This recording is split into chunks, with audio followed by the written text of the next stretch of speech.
ద్వితీయ స్కంధంలో ఉన్నాం మనం ఇప్పుడు. ఈ ద్వితీయ స్కంధం పునాది లాంటిదిగా భాగవత మహాసౌధానికి పునాదిలాగా కనిపిస్తోంది. ఎందుకనంటే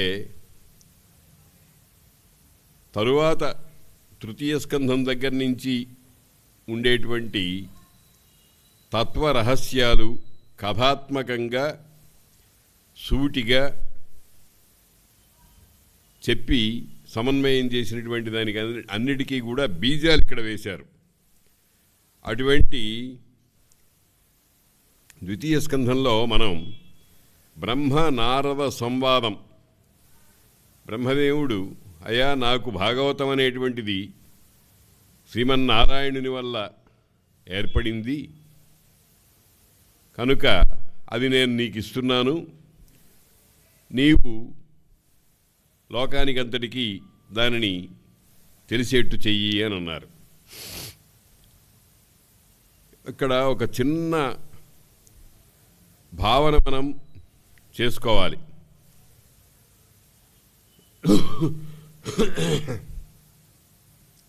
ఈ పురాణాలు, ఇతిహాసాలు, వేదాలు మొదలైన వాటిల్లో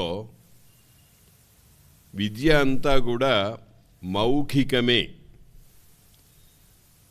శ్రవణమే.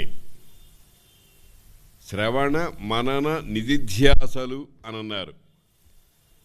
పఠనము అనేది తరువాత వచ్చింది, చాలా తరువాతి కాలంలో వచ్చిందన్నమాట. అంటే బ్రహ్మదేవుడు శ్రీమన్నారాయణుని వలన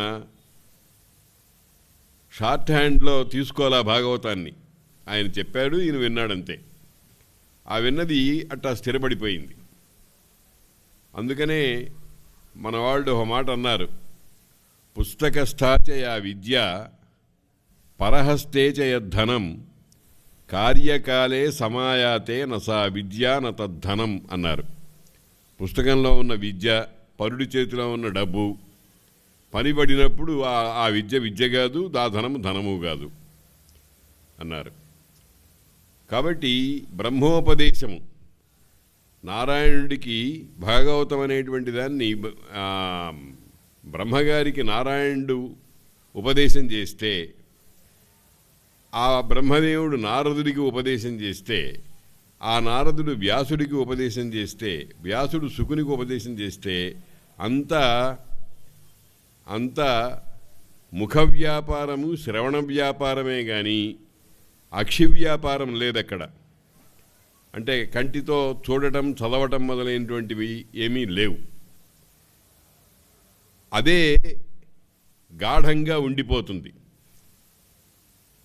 ఇది మనకు తెలియక ఆంగ్లేయ సంప్రదాయం నుంచి మన వాళ్ళు ఏం చేశారు, కంఠస్థం చేయడం అనేటువంటిది బండ పడేట్టుగా చేస్తుంది ఈ మనస్సుని అని ఒక పనికిమాలిన సిద్ధాంతాన్ని ఆచరణలో బాగా నీచంగా అయిపోయినటువంటి దానిని ప్రచారం చేస్తున్నారు ఈ రోజుకు కూడా. బట్టి పట్టడం అనేది తప్పు అని అంటున్నారు. ఇది మన ప్రాచీన కాలంలో ఉండేటువంటి సంప్రదాయాన్ని కనుక మనం చూసినట్లయితే అదేమీ సరైనటువంటి పద్ధతి కాదు. అంతా విద్యనంతటినీ కూడా హృదయంలో పెట్టుకోవాలి. హృదయంలో పెట్టుకున్నటువంటిది ఎప్పుడు అవసరం వస్తే అప్పుడు మనం లాకర్ తెరిచి అందులో ఉండేటువంటి వస్తువుల్ని తీసుకోవడం, చూసుకోవడం మొదలైనవి లభిస్తాయో ఆ రకంగా ఇవన్నీ లభిస్తాయన్నమాట. నిన్న అనివాణీశుడు నారదముని వరుణకు చెప్పినట్టి ముఖ్య కథా సూచనము అతిభక్తిం పరీక్షిజ్జనపాలునితోడ యోగచంద్రుడు చెప్పెన్.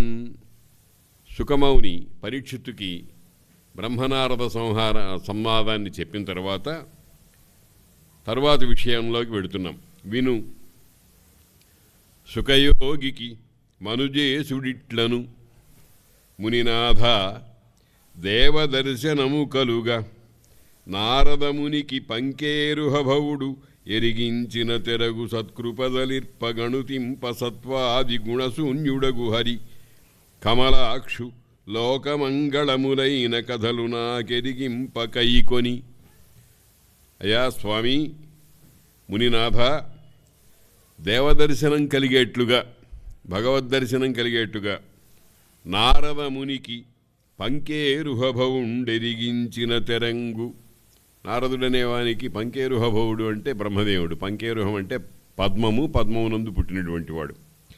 సత్కృపదలిర్ప గణుతింప సత్వాది గుణశూన్యుడగు హరి కమలాక్షులోకమంగళములైన కథలు నాకెరిగింప. ఆ పరమాత్మ సత్వగుణ, రజోగుణ, తమోగుణములు లేనివాడు. అవన్నీ కూడా మాయా విషయాలు, అవన్నీ ప్రపంచానికి సంబంధించిన విషయాలు.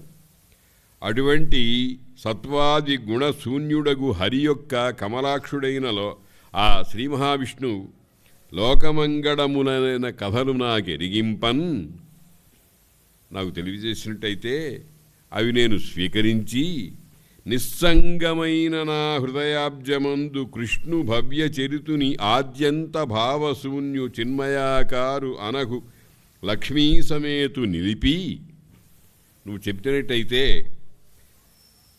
ఆయన్ని నా హృదయం అనేటువంటి పద్మంలో పెట్టుకుంటాను.